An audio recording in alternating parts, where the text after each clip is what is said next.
Welcome back to the Wrong Advice Podcast. I'm your host, John Picciuto, and I'm very excited to have my very new friend, Taylor Ballantyne, on the line today. Taylor, how are you? I am doing great, John. Oh, I'm so excited to have you on today. Taylor, why don't you introduce yourself to the listeners? Hello, listeners. This is Barbara Walters with 2020. This is Taylor Ballantyne. I'm a director and a photographer. Hello. Hello. Welcome. For starters, obviously, I've been following you on Instagram for a number of years. Your photography work speaks for itself. Obviously, your video work is incredible. How did you get started in photography and then video, and kind of walk me through your creative process of how you got, where you are today? Sure. Happy to do it. So I started when I was 13. Oh, wow. I started when I was 13 years old. Yeah, my dad, it is kind of a funny story how I actually got started, but my dad, I grew up in California. It's originally where I'm from. And I grew up in Malibu, and he was like, "Listen, I don't want you, smoking pot on the beach with all the hooligans. I want you to, all summer. I don't want you aimlessly walking around the house looking like you've got nothing to do. So pick something and go do something." I love that. And so he kind of encouraged me to, and both my parents did. They were like, do some kind of summer school. Just do something, kid. Anything. Just do something. So I looked at a community college, Santa Monica Community College, and I thought, oh, there's a photography course. I'll do that. I don't have to read. I don't have to write. I don't have to do summer books. I don't have to, that'll be easy enough. Just sit around, take pictures all day. So I took my first class at 13, and I called my mom crying, and I said, I know what I'm going to do for the rest of my life. Oh my God. As dramatic as that is, I swear that is exactly what happened. Wow. And it was a chrome color class. We were learning how to shoot chrome, and I ended up going throughout the entire, we were learning how to shoot on chrome, and it was really cool, and I just loved, the pictures were absolute garbage, but it was like that I took, and I think I actually still have some of them. I was like, oh, a flower, that's pretty, it's like what everybody does. So, but it was really cool. There was something about the mechanics of it, the technical aspect of it that spoke to me, and I ended up staying through 4 years, basically, all throughout. Every summer I did it in high school, and I would go back to this community college, and I did everything from black and white and color processing and printing, and just really learned a really excellent foundation. And my teacher, guy's name was Robert L. Jones, and he was this kind of an old war guy, and he was the best black and white printer. Like, he was really known for it. He was one of the best black and white printers, and he knew the zone system, and he was incredible, and he was a great educator, and he was kind of a tough guy and really rough around the edges and had crazy stories. He actually used to shoot the aftermath of wars after people had been killed. Oh my God. That's how he got his start. And then he switched to nudes, and he was like a big nude photographer, and he made he did a lot with body paint. I mean, he was a really incredible guy. Wow. But anyhow, that's kind of how I got started, and I started my own business when I was 16. Wow. I really wanted to be a fashion photographer. I wanted to be like the Mario Testinos and the Stephen Kleins and the Pamela Hansens. That's what I wanted to do, the Ellen von Unwurst. Those were the people that I admired and people I wanted to be just like. So I kind of got into fashion, and I had my mom's friend. She had a friend that owned a clothing store out in Las Vegas. And she went to lunch with my mom one day, and she was showing my mom her new ads for her store. And I happened to swing by at the lunch or something, and I walked in. She goes, "Oh, Taylor, look at her new, oh, my daughter's getting into photography, blah, blah, blah. Oh, you should look at some of her new ads." And she goes, "Yeah, what do you think?" And I went, "I think they're shit." And my mom's like kicking me under the table, like, "You can't say stuff like that, you idiot." And I'm like, "I'm sorry." And she goes, "Well, you think you can do better?" And I go, "I absolutely know I can." And so I was a, brazen little shit. And I fucking love that. Okay. So she said, yeah. She said, okay. She said, fine, I'll make you a deal. She said, you do the shoot for me, and I'll fly you to Vegas. I'll give you the whole experience. I'll teach you the LA market. I'll show you how this all works with e-commerce and fashion and how this whole system works. So I basically did a shoot for her for free in exchange for publication and an education on sort of the, fashion market in Los Angeles. And she took me to a big show. She took me to it was the Cooper building at the time, and we walked, there's like 200 showrooms. And I walked around the entire place, went to every single showroom, and I had a little notebook piece of paper and pen, and I wrote my name and number down on it, and I passed it out to everybody, and that was my quote-unquote business card. I love that. And I probably passed it out to about 200 people. 8 people called me back, and that was the start of my business. And I would shoot their ads and their e-commerce stuff and their whatever. And you were how old? I was 16, 17, wow. Yeah, right around there. Incredible. And then I ended up going to, and I assisted a couple of photographers in Los Angeles. I assisted Richard Wright and Sean Frederick. They were both celebrity portrait photographers in Los Angeles, and they did fashion. They did everything. They did a lot of ad and commercial work. And so I was on their sets and assisting, and they were my first 2 mentors. And they actually both encouraged me to go to Brooks Institute of Photography, which I did at 18, right after I graduated high school. And I attended Brooks Institute. And I was there for about a year and a half, and I just was always clamoring to be in New York. It's always where I wanted to be. And so I ended up transferring schools, and I finished out at School of Visual Arts. And I started in New York, and I was building my book and trying to find my voice. And Brooks was a very technical school, mm-hmm. and it was an incredible school. They would tell you, listen, you go to Brooks, you will walk out of here working. And they were right. And I could get a job assisting on any set because they hammered this technical training into you. I mean, we were probably in the studio 15 hours a day, oh, wow. 8 days a week kind of thing. But you walked out of there being able to shoot in any situation, in any circumstance. So it was a really beautiful technical education that I was very grateful for. But with School of Visual Arts, I kind of got the best of both worlds. They teach you how to find your creative voice and your vision, and they teach you kind of how to hone in on that. So that became kind of the second aspect that I got. And my first job in college, I worked for a guy called Ken Regan, who's a very famous photojournalist, and he shot everybody from, the Rolling Stones to Bob Dylan to the Beatles to, every celebrity under the sun. And he was a photojournalist, but he dabbled in everything. I mean, he shot for Sports Illustrated and Newsweek and Entertainment and all, Entertainment Weekly. And he was he did all of the 26 Time Inc. publications when it was Time Inc. And then he shot stills on movie sets, and he did music, and he was like the personal photographer to the Kennedys for some crazy odd amount of years. And wow. I mean, this guy just shot everything, and I was always kind of told, okay, pick something, hone it in, and do that well. And he just kind of showed me this whole other aspect of how to be a photographer. And he said, I don't have a niche. My niche is people. And he said, you are one of those. You don't have to pick any one specific avenue. You can do everything if that's what you want. Oh, I love that. And if you connect with people, then let that be enough. And so he really educated me in that regard, and he taught me all the ins and outs of business. And I was his assistant studio manager, his first assistant, and I billed my book in his studio for quite a few years. I worked with him up until he died. For about 6 years, I worked for him. Wow, that's incredible. Wow. And I was just really influenced by his whole documentary aspect of things. He was a big documentary guy, or photojournalist. So I was just so inspired by that raw, gritty, nature of his images. And I think that definitely influenced my work in a really big way.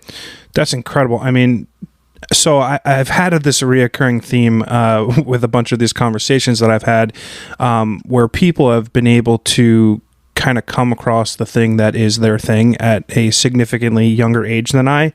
And it's not that I have FOMO or certainly I definitely have jealousy, but to be like 13 and to be able to be like, hey mom, I know what I want to do for the rest of my life. That is incredible. That is such a freeing feeling, I would imagine. It is and it isn't. It's a blessing and a curse, because once you know it, then right, it's like, then it's like, for me, it's life or death. Like, there's nothing else I can do. This is it, you know? And so there's a lot of sacrifice and recommitment as I get older and evolve and change personally and within business. And so there's always a recommitment. Even though I've known the general avenue, what I have done within that has constantly shifted. And it's kind of like anything in life, you have to reinvent yourself over and over again. And even though I've known what direction I've wanted to do, I've still had to reinvent the wheel within that time and time again. And, you know, when I was working with Ken, that was a lot of those growing pains happened within that 6 years for me.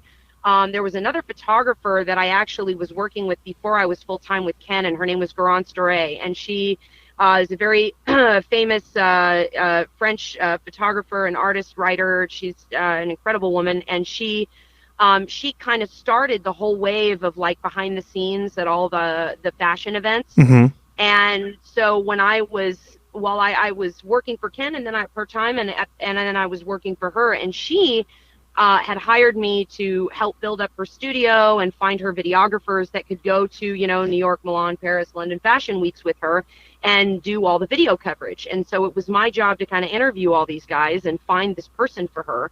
And she just never, we hired somebody to do something for one event that was in New York, and something happened where the guy couldn't make it. And she said, can you fill in? Can you do this? I said, I've never done this before. I've never touched this before. And she said, just give it a shot, give it a try. And she liked what I did so much that she ended up taking me on as the videographer. And I ended up being her person that covered New York, Milan, and Paris fashion weeks with her. So I did that for a season. I think that was around 2010, I believe.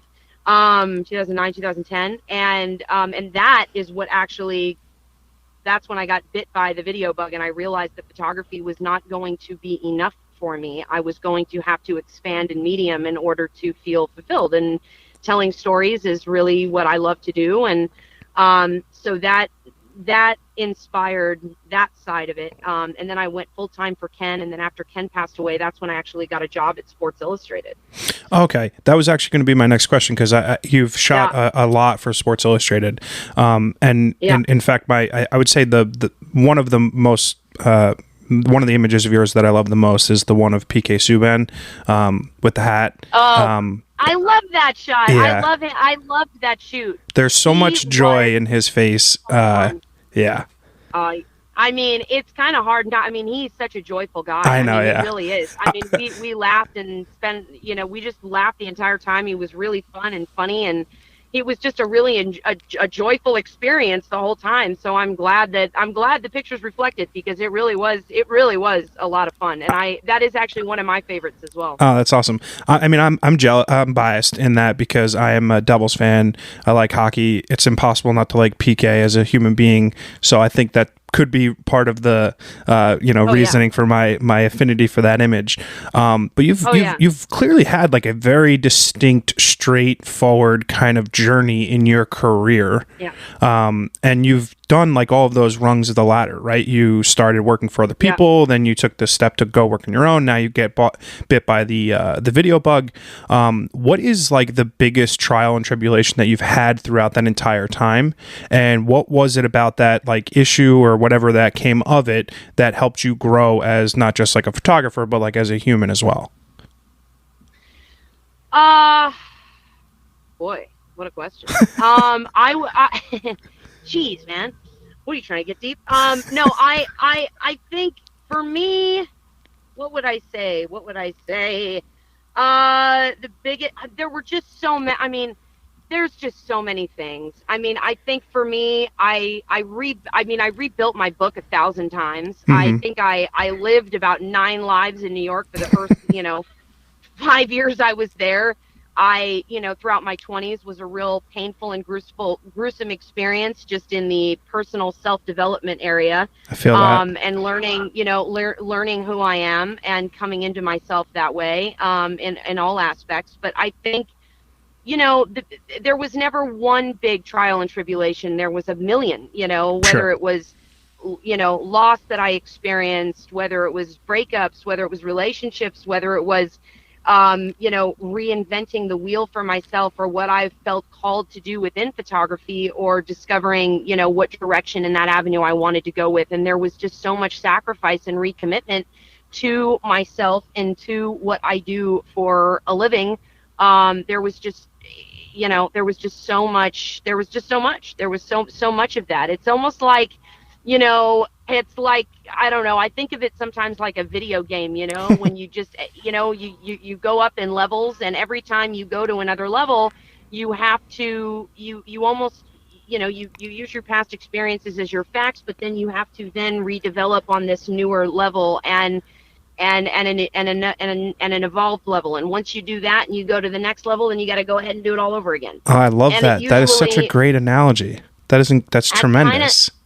That's kind of how I see it, and each level, as you continue to evolve and grow, and I think, for me, personal and business is connected. It's all one and the same, the self-development work I do is directly affects, my creative and my advancement within that, so there's always moments where I have to reevaluate my personal life and go, okay, how are we feeling? What are we doing? Let's check in. Let's see where we're at. If I'm feeling stuck, if I'm feeling like I'm plateauing, if I'm feeling, like I'm going backwards, or I'm attracting the wrong energy or the wrong people in my life for whatever reason, then it's like, okay, let's take inventory and assess where this is all coming from in order to, go to the next level. Ooh, so love that. That's kind of how I see it. If that answers your question, I don't know if it does. No, it does. Yeah. I'm going to steal the shit out of that analogy of the video games, because I feel like you steal it. I feel like I've reached the point in my life where I just lost to one of the big bosses, and then you had to go back like 3 or 4 levels, and then you got to go do the ones that you did already. That's sort of where I feel like I'm at in my life, and that's okay. I think that's part of the journey.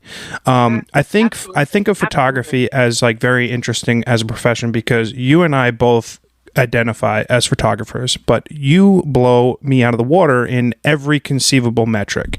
So my question for you is, as someone who has shot with incredibly famous people, video, photography, portrait work, Sports Illustrated, whatever it might be, do you still struggle with, on like the day of a shoot, with imposter syndrome? Oh my gosh, it's so funny you talk about that, because So one of my clients is Donald Takayama. It's the longboard surfing, and I just did a huge series on their team riders. And I did this whole film series and photographic series with actually one of my very best friends, Lauren Foster, who's an incredible editor.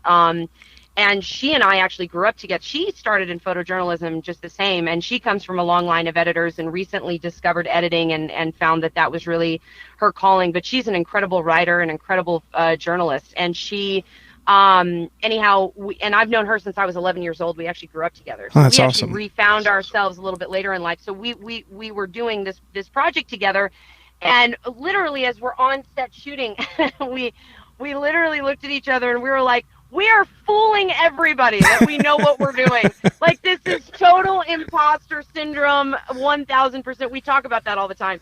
But yeah, totally. I definitely get that. I still get nervous on shoots every time before I'm going to shoot or anything, whatever it is. I'm like, am I going to turn the camera on? Am I going to remember my batteries? And I'm going to remember that I know what I'm doing? Like, it's like I've been doing this for 16 years, and every day I'm like, I don't know, so it's like, it totally, there's definitely a confidence that I have developed, and a sureness that has become, inherent, second nature, right? It's like brushing your teeth, you do it often enough, you kind of can do it blindly, and so there's, I love when I feel that. And I go, okay, this is really now just a part of me, and it's something that I do. But that also, going back to what you were saying earlier, that also sometimes can be something that I get too comfortable in, and I'm like, okay, now I'm getting too rhythmic. Now I have to switch it up. I can't rely on these things. I need to change it up, and I experienced that a lot in Sports Illustrated. That was really, after my 6-year stint with Kent, my 6-year stint at Sports Illustrated, I felt like I graduated, college, and then I went to grad school at Sports Illustrated. And I did not start out as a photographer. I started as a photo technician, working 2 days a week in a basement, testing out old gear, getting electrocuted every other day, and and like processing drives, and that was a really I grew up in that job because I was a terrible office worker, and I really was, and sitting anywhere for 8 hours is like pulling teeth. And so I really learned a level of discipline and a technical aspect and knowledge and how to really, produce and handle photo shoots and all these different things. And so that was kind of the beginning. And when I started shooting for them, I was about a couple years in, and they had recently opened the doors to all freelance photographers.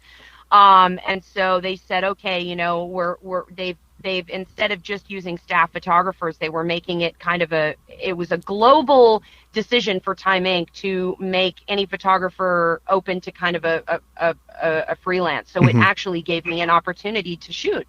And there were some in-house needs and things that they still needed when they were going through this transition. So they kind of came down to the basement one day and said, hey, kid, can you shoot? And I go, yeah. And when I originally took the job, I was told, shooting is not going to be a thing.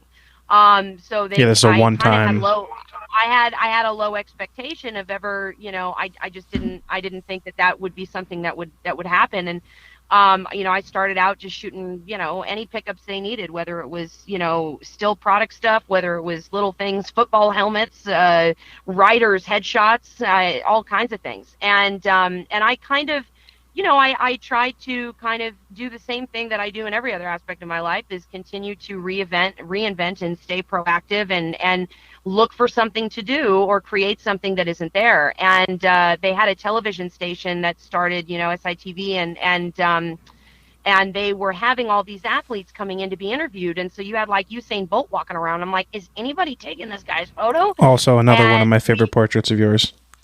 Oh, thank you. Yeah, that was actually a really funny story. I could tell you that story of that shoot. That was actually really hysterical. But anyway, we had an equipment room, and my immediate boss, Eric Rasco, who's also a insane photographer. He's incredible. And he's been with Sports Illustrated for 15, 20 years, something like that. Anyway, it was my buddy that I actually went to Brooks Institute of Photography with. Chad Carlson is the guy that got me the job in with Eric. And so I was with those guys while I was, they were teaching me all the technical ins and outs. But we had this little equipment closet, and I said, hey, Eric, can I turn it into a photo studio? And he said, yeah, sure, go ahead, go do whatever you want.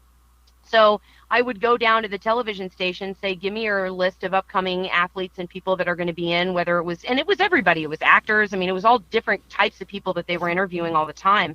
So they started sending them up to this little equipment closet, and I started this big kind of black and white photographic portrait series of all these athletes, and it ended up being, probably a couple hundred of them. That's awesome. And it was really cool. We had this little piece of plexiglass in there too, and I would have everybody sign it. So all the athletes would come in. I go, hey, can you sign the wall? Hey, can you sign the?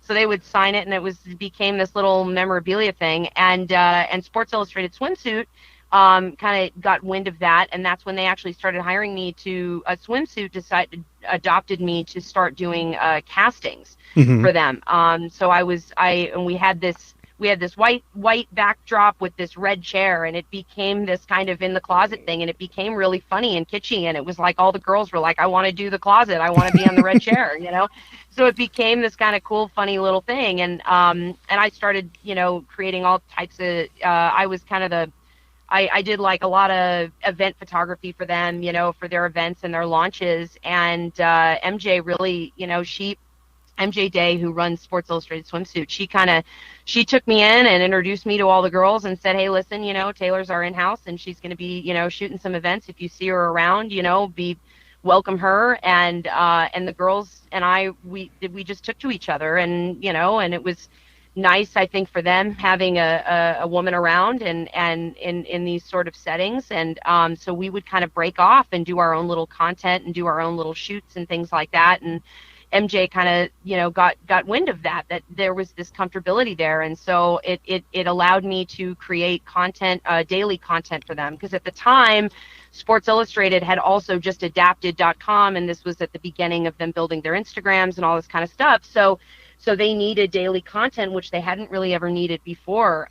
So they were really encouraging, and they gave me a lot of room to do pretty much whatever I wanted. They were like, if you've got a good idea, go for it. Don't ask questions, just go do it. Oh, that's nice. And so It really was, and I took full advantage of that. And eventually I started, getting bigger assignments, and I got my first cover, which was of Russell Westbrook for the Fashionable 50 edition, which was something that I had developed with the photo department, and we came up with Fashionable 50, and that was, where we highlighted the 50 most fashionable athletes, and I was kind of shooting the whole book for it in the very beginning, and then they gave me my first cover, which was, I think I was one in very few women to get a national cover in like 60 years Wow. history of the magazine or something like that. Yeah, it was a really big moment. So that was really exciting. So that was my Russell Westbrook cover. And then in the same year, which came out in 2018, I had created a project called In Her Own Words, and for Sports Illustrated Swimsuit. Yeah, and those are powerful. Black and white. Yeah, and that was the and that broke the history of their magazine too, because they had never done any in studio, no swimsuit, all black and white series like that. And the whole purpose of the project was really about allowing these women to be their own advocates and be their own art directors and create their own messages. And so they were just very vulnerable and exposed, and it was a really cathartic and exciting experience for me. But that project is kind of what gave me the bug for directing, because we did a 10-minute film for that, and that's kind of where I discovered in myself, like, wow, I think I really want to direct and I want to write. And my dad's a screenwriter, and I called him and had this conversation with him, and we actually started writing together. And I had a couple of ideas for some scripts, and so he was like, okay, I think it's a good idea, let's do it. So we actually started writing. So I was writing scripts kind of with him, and I was learning the structure of how to develop story, and that's where it really dawned on me that directing was really, I felt that was my next calling and purpose, and something that I really wanted to focus on. And Sports Illustrated really gave me, again, I was able to collaborate a lot with the video department, and there were a lot of projects that we did that just gave me the chance to direct. Even if I was shooting still, there was still so much directing involved with that as well. And I kind of had my freelance career on top of my job at Sports Illustrated, and they were very encouraging within that as well. They gave me the freedom to shoot outside as well and develop myself that way. And I did a lot of ad and commercial work and a lot of branding, and it gave me kind of the chance to focus on the video side of things. And I really just kind of got way more into that. That's awesome. I mean, it obviously this is our first conversation, so this comes off very matter-of-factly, but I am struggling to imagine you having any issues with confidence in either yourself or your work, because you just, I mean, we'll call a spade. You definitely own your shit, and you are like a boss bitch, so props to you. Thank I you. will That's say very those kind. black and white images for the Sports Illustrated issue, I forget what it was called, they're such powerful images, and that series is really inspirational. But that being said, so you've had this incredible career to date. You're still young. What gives you confidence now? Is it your past work? Is it your, whatever future projects you're working on? When you're struggling with that imposter syndrome or, anxiety or whatever it might be, what gives you the confidence now for you to be like, yeah, I could do whatever I need to do?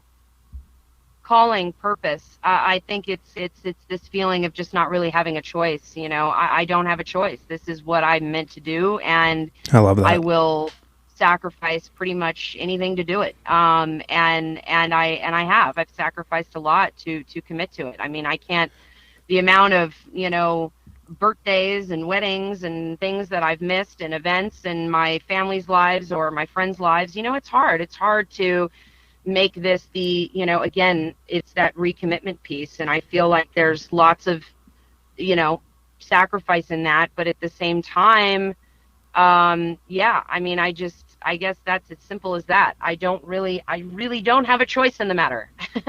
That's nice. I mean, I've come to most of the passions in my life incredibly late. I wasn't blessed with like some foresight at age 13 that I wanted to be a photographer, or I wanted to start a podcast or whatever it might be. So I mean, you're doing it. I'm doing it for sure. And Fuck it yeah. doesn't matter when it comes. I think that's the thing of it too, man. Like, it doesn't matter when it comes. It comes whenever it comes, and you can't judge that process either when it shows up. You know, I completely agree. Things happen in life when they're supposed to, for sure. Yeah, absolutely. And I've had a lot of conversations with people now, especially, due to COVID. I mean, I've watched some really, close friends of mine reinvent themselves at 35. They're like, you know what, screw it. I'm gonna change my whole career and change my life and change where I live and do all. And I think it's a beautiful thing when you can have that wherewithal to, whenever you're sparked with that feeling of purpose, whenever it comes, to lean into that and try to work on removing the doubt and the fear around it in order to lean in. I mean, it's a beautiful thing, and I love watching people do it. Yeah, 100%. I mean, I've never struggled with like inspiration or drive to do something that I come up with, whether it's writing on the internet. I used to write for like Elite Daily and all those places, whether it's picking up a camera, a microphone, whatever it is. I've always just gone full bore. What inspires you to grow, not just as a photographer or now a director, future writer, etc.? What's like inspirational to you that like kind of motivates you to make art? Well, right now, I would have to say environment. I'm very, I love switching things up, which brings me to kind of where I'm at right now. I have been in, like I said, before, I've been in New York for 12 years, and I had an amazing stint. Now I freelance for Sports Illustrated. I'm no longer on staff, but I freelance for them, it gives me the opportunity now to, I went fully freelance, I believe in end of 2019, right before COVID. And I had literally gone, but it actually kind of freakishly was. This was what was bizarre. So things were going well, and I had just adapted a new manager, Jennifer Judkins, and she's incredible. She's amazing, and she's kind of really become my creative partner, and she has just reestablished my business. I mean, she really has. I mean, she saw sort of a working foundation and went, okay, what can we do to make this machine run better, and what can we do to improve it? And so she and I started working together in January of 2020. And freelance was going well. I mean, I was getting a lot of work. It was all kind of in the ad and commercial range of things in New York, and I was like, okay, this is working. This is going to be fine. And then bam, COVID hits, and I happened to be in Florida at the time. One of my really good friends, it was her birthday, and so I went to. She goes, oh, come to my parents' house for a couple of days.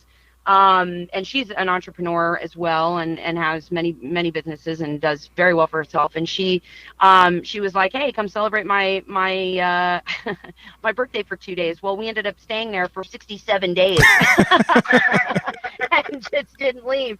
And it was, and I had called my manager. I said, what do I do? And she goes, you know what, just stay, stay. I mean, don't. She goes, if you come back to New York, you're going to be locked in. She said, see if you can move around and see what you can come up with. So all throughout COVID, we were just, I kind of got thrown back into like a 20-year-old mindset of like, hustling the first time I had ever gotten to New York. And I'm like, okay, what can we do? Whether it's like, okay, family portraits, like whatever. I mean, like random stuff. And so I was in Florida for 3 months. I was in the Carolinas for a month. I went out to LA for a job for a month. And then I was in New York for the last 5 months. And when I got back to New York after moving around and shooting whatever I could and creating and figuring it all out, I had gotten back to New York, and everything was just kind of quiet, but my business was just like, it was just gone. Like, it just wasn't there. The calls that I would normally get, and a lot of the ad and commercial work that I was getting, obviously because of due to COVID, everything was kind of on hiatus, but there was an odd amount of time in between, and that's when I took it upon myself to check in and go, okay, it's overly quiet. Why is that? Let's see. It's, part of it's COVID, but something else is going on here. And that's when I was having a conversation with my friend Kelly Dowdle, who actually just recently reinvented herself, and she's now focused on music. which by the way, all ties into why I'm here in Nashville now. But I was living with her. I'd given up my apartment and I was living with her for like 5 months in this house. And she was reinventing herself into a musician, and she goes, I was looking at my Instagram and I was like, I'm so sick of this stuff. I need to change it up. And she goes, why don't you separate your video from your photo, make 2 separate pages so you can distinctly commit to directing and photography and make it clear that you're doing both. Mm-hmm. And so I called my manager and we had this whole discussion and we said, okay, let's repurpose all of this and re-edit my work and redo my website and redo my social channels and redo everything so that we can, again, it's the reinvention. So it's like, okay, let's make directing the focus because that's what I really want to do. And still photography will always be there. That's always going to be a part of it. But let's put the directing foot forward and see what happens. So ironically, I'm living with Kelly and she says, she goes, I'm going to Nashville to record with Dean Sands from Lone Star. Why don't you come with us and shoot some pictures and meet everybody and see what it's like in Nashville? And little did she know, I had been wanting to go to Nashville for years, and I don't know why. I have no clue why. I have just always wanted to be here. It's that kind of place. And my mom even reminded me. She was like, when you were 13, you were talking about that. I said, really?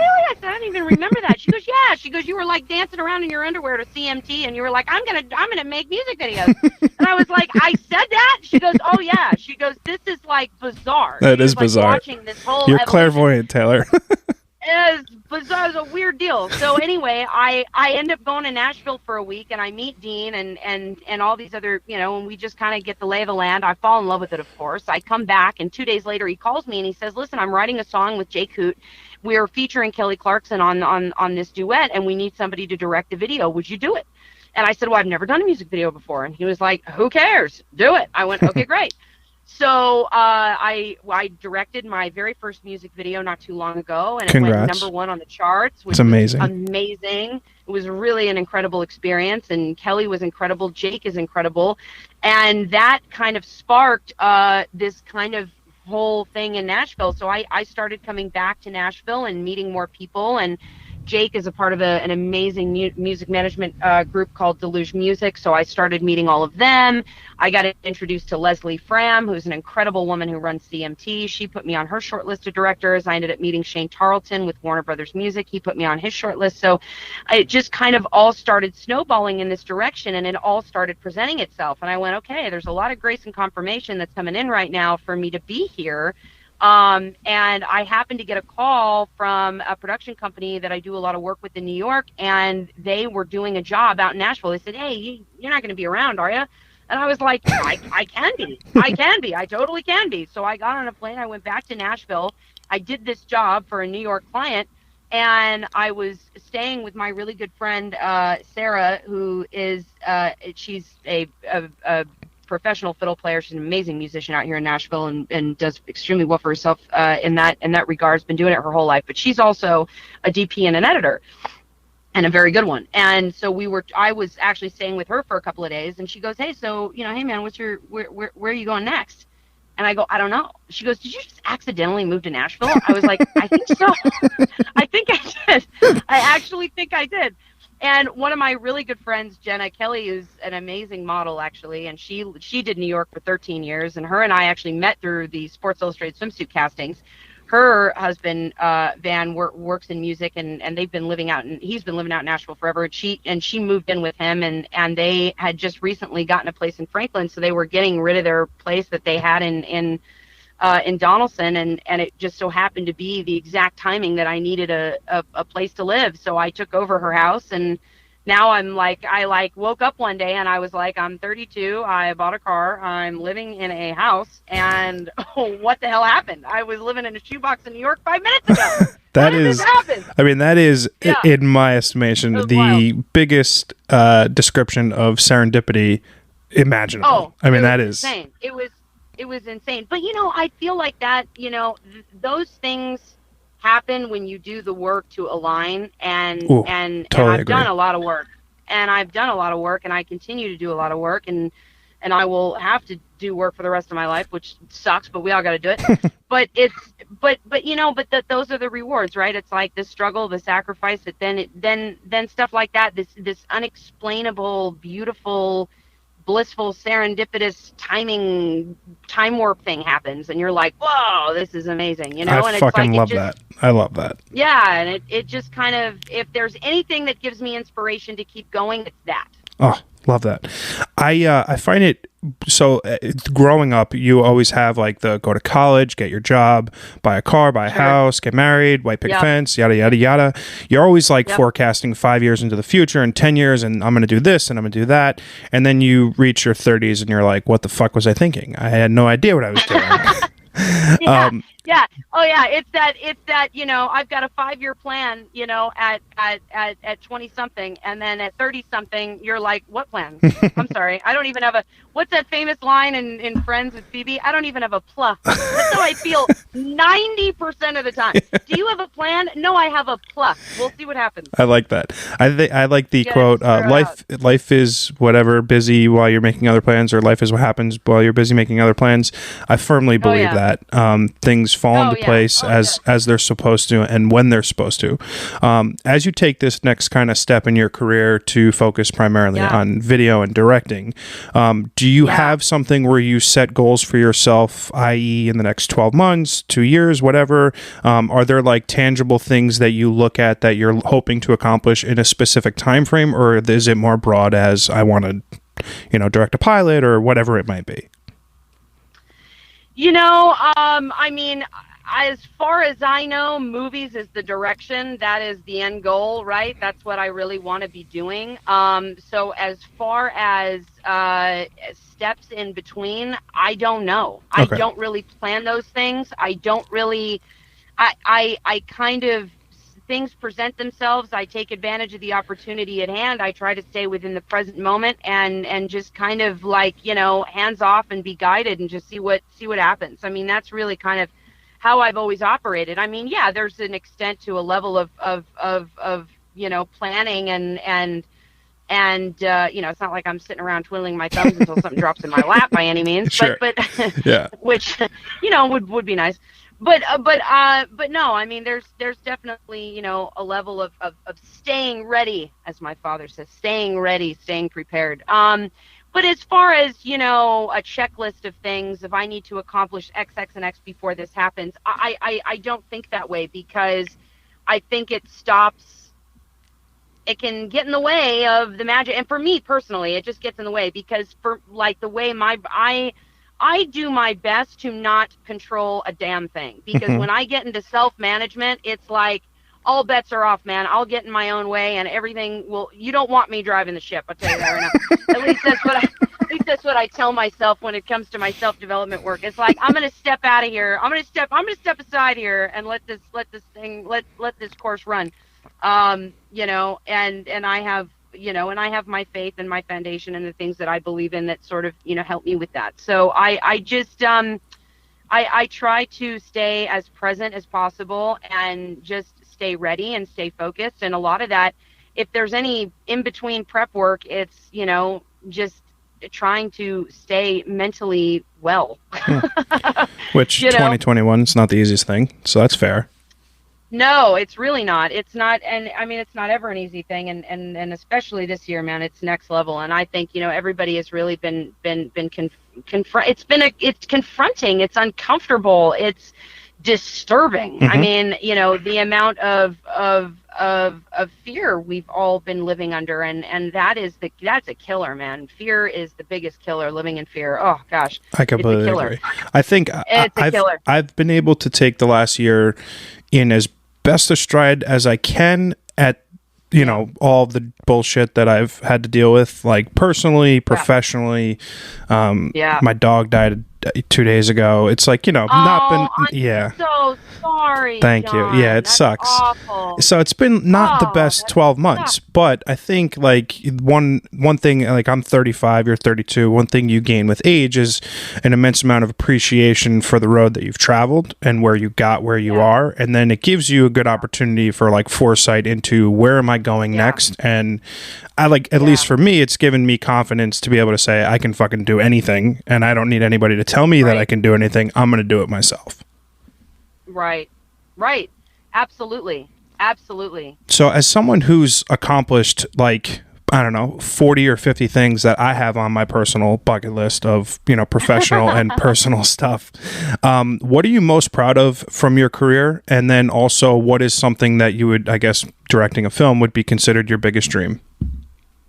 Definitely that would be considered my biggest dream. What am I most proud of? I was very proud. I was very proud of the In Her Own Words project. I was very proud of the film that we made. That 10-minute film we made was great. And we had a shorter version of it that got into Cannes Lions, which was really exciting. It didn't win anything, but it got in there, which was cool. So that was a really cool experience. That whole experience really stands out to me because that's where I discovered a lot of things about myself. And that's when I started writing or understanding how to write, and develop story, and really leaning into opening up myself to the thought of directing and what that could look like. And even though that's, it's like it's kind of like I'm changing my career at 32 years old, and that can be a scary thing, but it's also really exciting. So that stands out.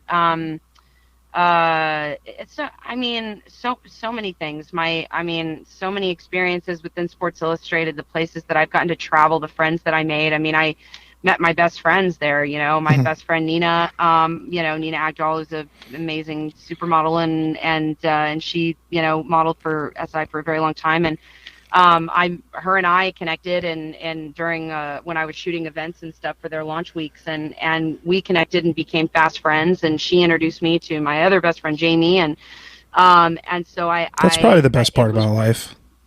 It really was, yeah. And Jamie's and I was surrounded all of a sudden by all these amazing creatives. Jamie Frankel, she's an incredible stylist and so talented, and between the two of them, it was like, I had started this new chapter of my life when I started working at Sports Illustrated, and I started, I found my family, I found my friends for life, I found myself. Those are the things that have really stuck out to me the most, is those personal relationships that have been developed over time. And I'm lucky. I've got a lot of wonderful people that I've met and that are great supports, and but that definitely stuck out because too, like living in New York for a really long time, and I think I've been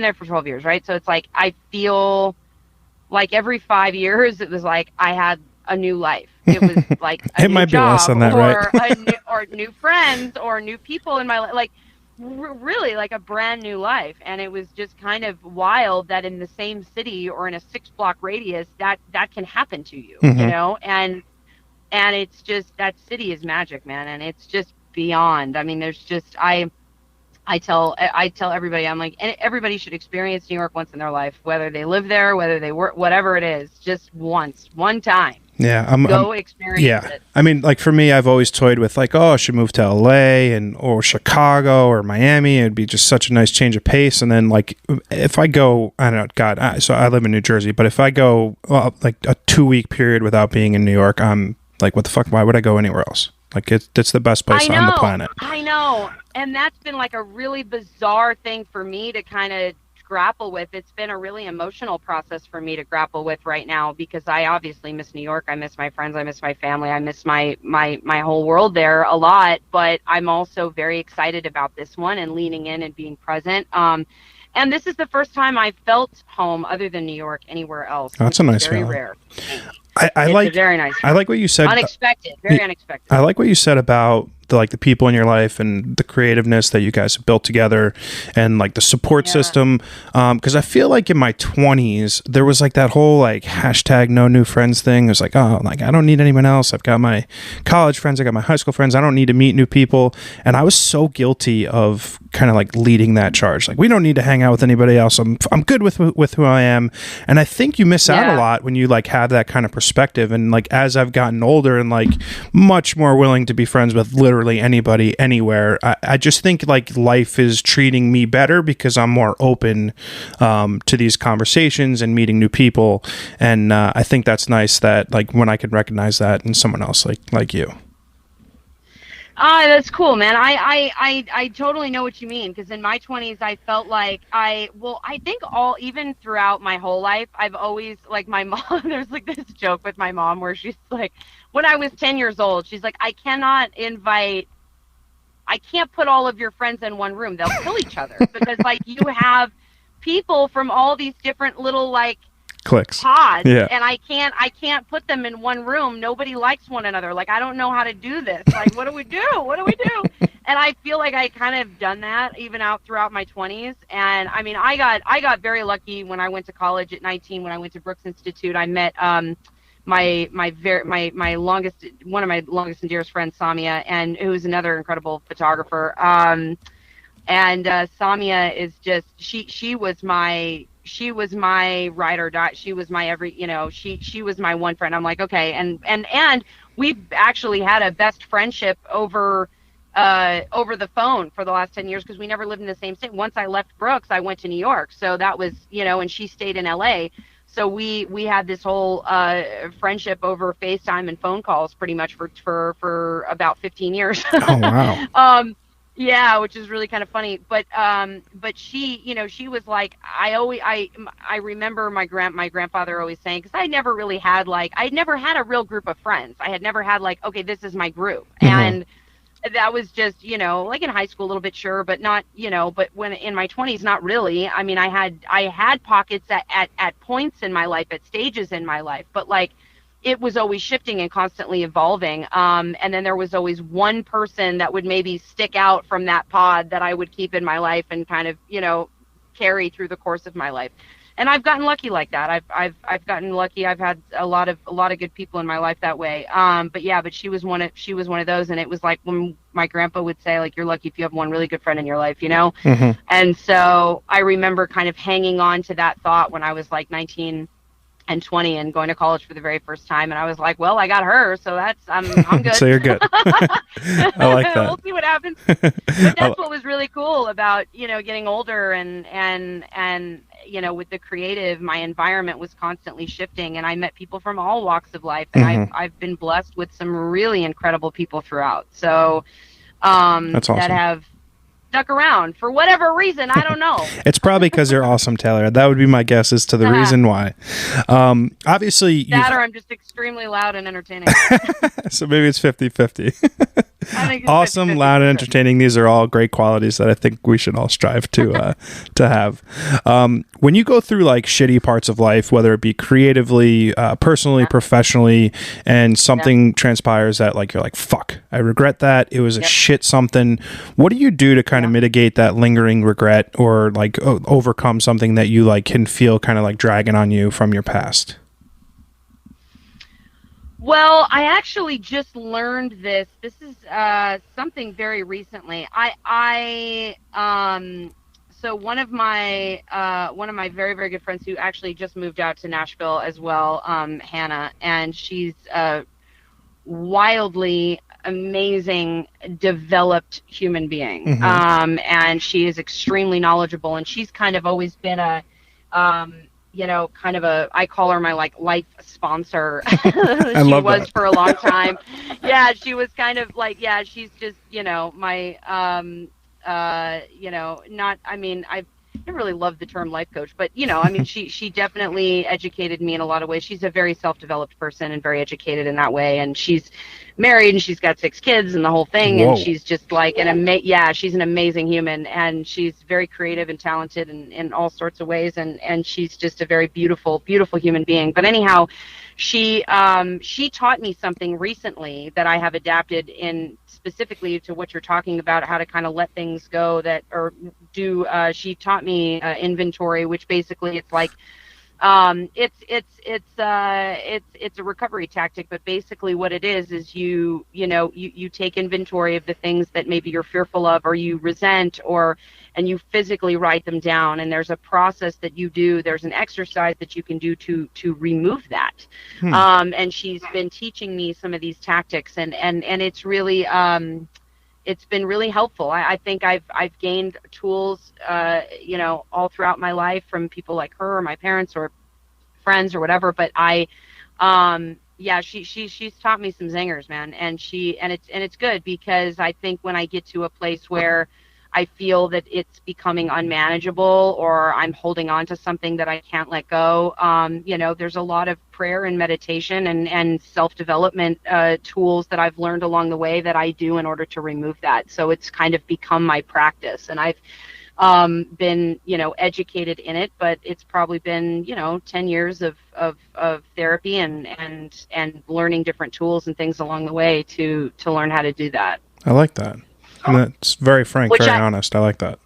Which I find to be kind of a necessity for me, especially as a creative, because I'm a very emotional and sensitive person as well, and I have to stay well in order to create from and operate at the frequency I'm supposed to be operating on. So in order to do that, there's a lot of that, there's a lot of therapeutic things and lessons and tools and things and meditation and practice that is I'm not always very good with it, but I try to be, because it's a necessity. It keeps everything working the way it should, in my personal opinion.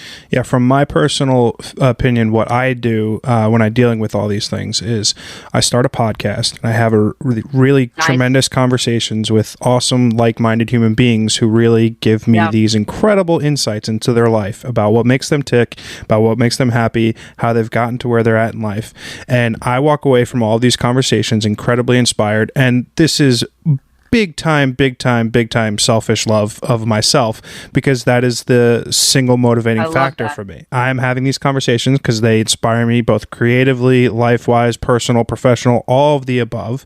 And I get to walk off of after having these incredible conversations with, I say strangers. We've met for the first time today. I think we're best friends now after this hour. But yeah. it's just one of those things that I learned recently that I can take away a lot from these conversations.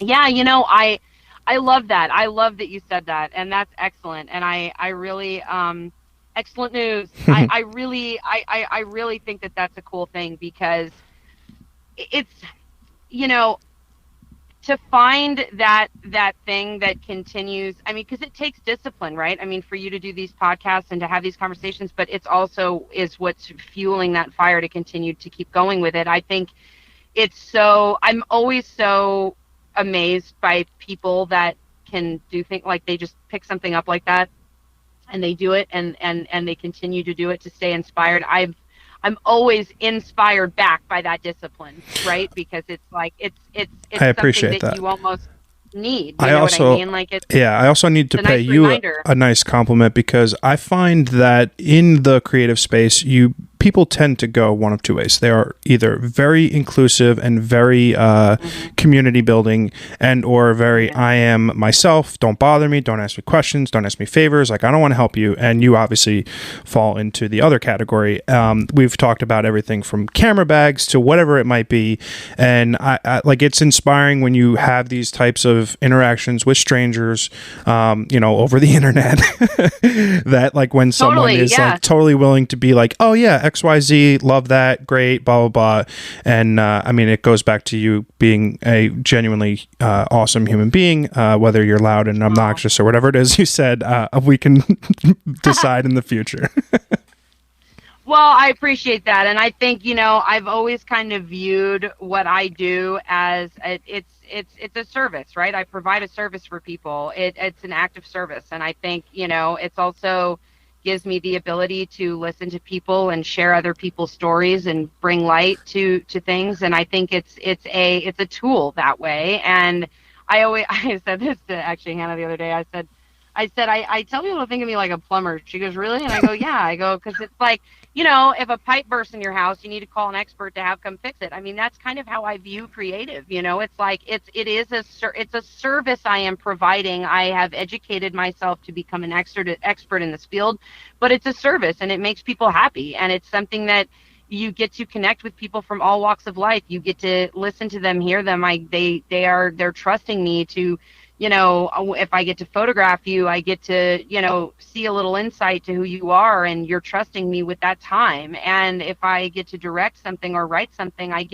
and you're trusting me with that insight to what it is that you want to say, and you're putting that responsibility in my hands. It's a service, and I think that's part of what makes it so fulfilling. I think that's a very great perspective that is definitely unique. I haven't heard it articulated in that way, and I think that's like a very, very good perspective on what you do. I like that. I like to. Sorry, go ahead. You go ahead. You go ahead. I like to wrap up every podcast episode with a couple short, quick, rapid fire questions, and then like two kind of big ones. Yeah. So, go for it. First question. What is your favorite book? I don't know. I don't really have one. I don't really have a favorite book. Okay. I really don't. I never really have. Okay, fair enough. Favorite movie? I've had to work on reading a lot. Favorite movie? That's a tough one. That is a real tough one. Manhattan 5. Murder Mystery. Okay, Manhattan Murder Mystery. Annie Hall, Breakfast at Tiffany's. I love Charade. Have you seen Charade? I've not. With Audrey Hepburn and what's his face? Oh my gosh, why am I blanking? Who the heck? I just saw a documentary on Audrey Hepburn, which was incredible. Oh yeah, I did see that. It really was good. Those are my I love those. Those are some of my flicks. I did however, for the first time watch Black Sheep and Tommy Boy. I had never seen those movies before. I love Chris Farley. Oh yeah. I love Liar Liar. I love anything Jim Carrey. Have you seen Tommy Boy? Anything Jim Carrey. I've only seen. Okay, I started watching it and I fell asleep. So Oh no! I have to watch it again. But I'm so into it though, and I love Chris Farley. Yeah. And I love Jim Carrey. So I've Liar Liar, all those movies. Nice. Ace Ventura. Those are all my collective top movies. Okay. And love a Casino, love a Reservoir Dogs, love The Godfather, love those grouping of films. It's too hard for me to say which one. I'm with you. Chinatown is really good. Have you seen Chinatown? I have not. With Jack Nicholson in the 70s? Nope. Oh man, you got to watch that. It's a great movie. I've just added Charade and Chinatown to my list. I've seen, I like to say I've seen every movie ever, but it's really mostly everything that's come out in my lifetime. But I'll definitely put those on. Yeah. What's your favorite food? My favorite food. I love. I remember someone asked me this once, and I said avocado. I don't know why. I remember someone saying that. I love avocados. I love avocados and eggs. Breakfast is my favorite meal of the day. Me too. Love breakfast. I love bacon. I love eggs. I love avocado. It's like my favorite. I went to. It's called the Pancake House. It's around the corner from my house. I go there like once or twice a week, and I just had the absolute most divine skillet of like over easy eggs, potatoes, hash browns, avocado, bacon, tomatoes. Yeah, I'm not going to eat for like 2 more days, but yeah, it was delicious. Yeah, but it was so worth it. I know. I love a good brunch. Love a good brunch. Me too. Do you believe in an afterlife? Do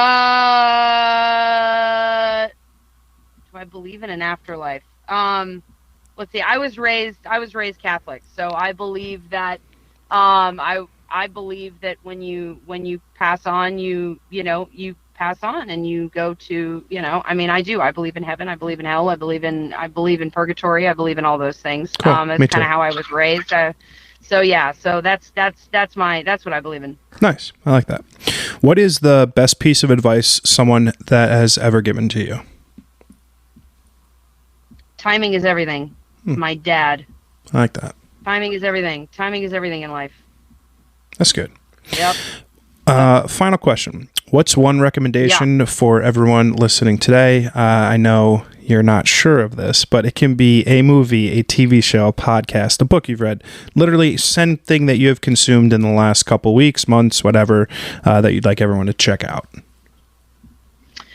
I would say check out Well, I literally just watched the Friends reunion, and I gotta tell you, It was great. if you are a fan of Friends, man, go watch that. And I just started Mayor of Easttown, and I'm really enjoying that show so right now. good. I just started it.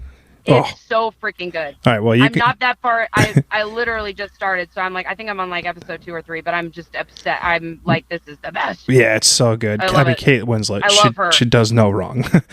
Text me after. Yeah, when you go finish the finale, text me. I'm thinking it'll be either holy shit, what the fuck, holy shit, one of those superlatives. It's tremendous. The show is so good.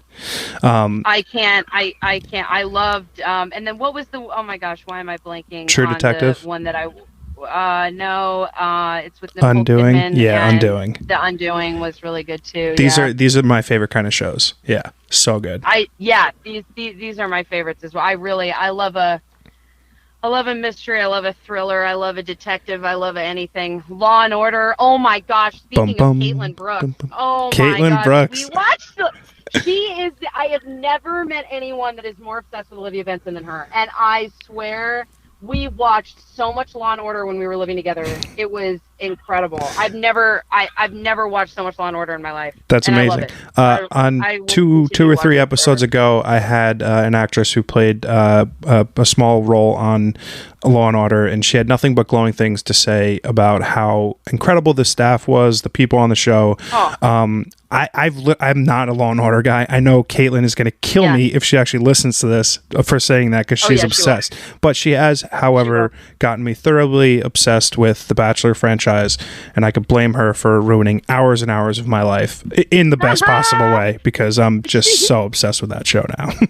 Those are her number ones, man. She loves The Bachelor. She loves The Bachelor, Bachelorette. She loves the Law and Order night. She loves it. Yeah, she loves it. She's a good egg. Love her a lot. Yeah, she is. We've consumed a lot of red wine watching Law and Order. For just hours on end ordering shitty Thai food. That's awesome.